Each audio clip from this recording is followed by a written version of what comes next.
Hi, I'm Kathy, and today I'm going to teach you how to make a no-sew fleece throw blanket. First, you want to make sure you have your two pieces of fleece, and you want to make sure that your wrong sides are together, so your right sides are out. Sometimes it can be hard to figure out what's the wrong side and what's the right side. Typically, the fuzzier side is the right side.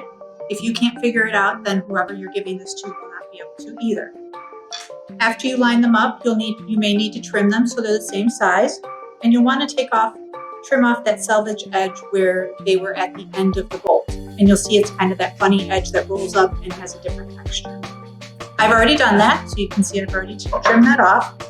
I'm going to start by cutting a 5" by 5" corner from my blanket. So I've measured 5 inches one way, and then we'll go 5 inches the other way. You can eyeball it or you can use your ruler. I like to use my ruler because I cannot tell measurements to save my life. But on the flip side, fleece is a very forgiving fabric, so if you don't have it exact, it will work out, especially for this pattern. Okay. And you can keep those corners because they do make great little add-ons to something if you're looking to make a decoration or some kind of coaster or something like that. Now I'm going to cut 1" strips by 5" strips all the way along this side. Most rulers are about 1 inch wide, so you can use your ruler again, or again you can use this initial cut and just kind of eyeball it. I find that using the ruler kind of gets in the way. So I may start out with it, but usually I just end up freehanding it.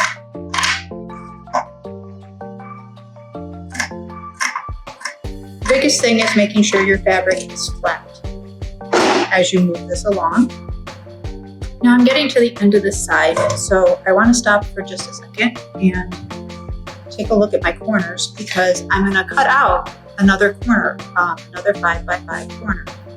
So there. Now you can see I don't have as many strips to make. And this is a great project that you can get kids involved in because they can help you with the tying and the older kids can help with the cutting.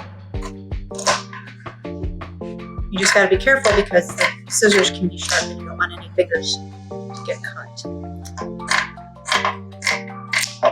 So now we finished cutting our one side, and you can go ahead and cut around your entire blanket if you'd like. I choose to tie them as I'm going because then I find it helps me keep the rest of the blanket lined up.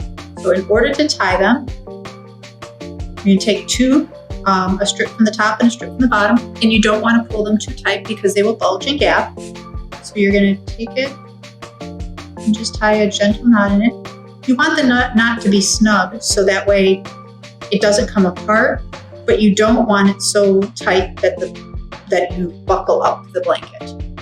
And I've seen people do this where people come in and they make wishes as they're tying it, or have say thoughts of good fortune for the person that they're giving the blanket to.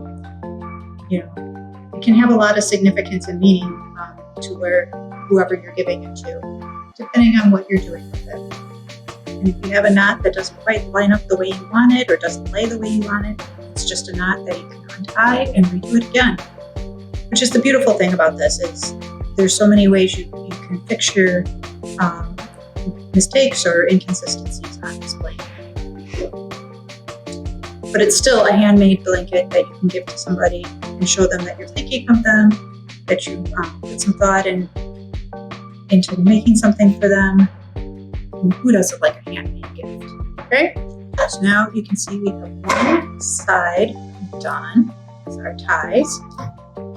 And rather than showing you how to cut and tie all the rest of them, which all the sides will be the same as this first side, I will show you what a completed blanket looks like. So this one is a completed blanket where I finished all 4 sides, and you can see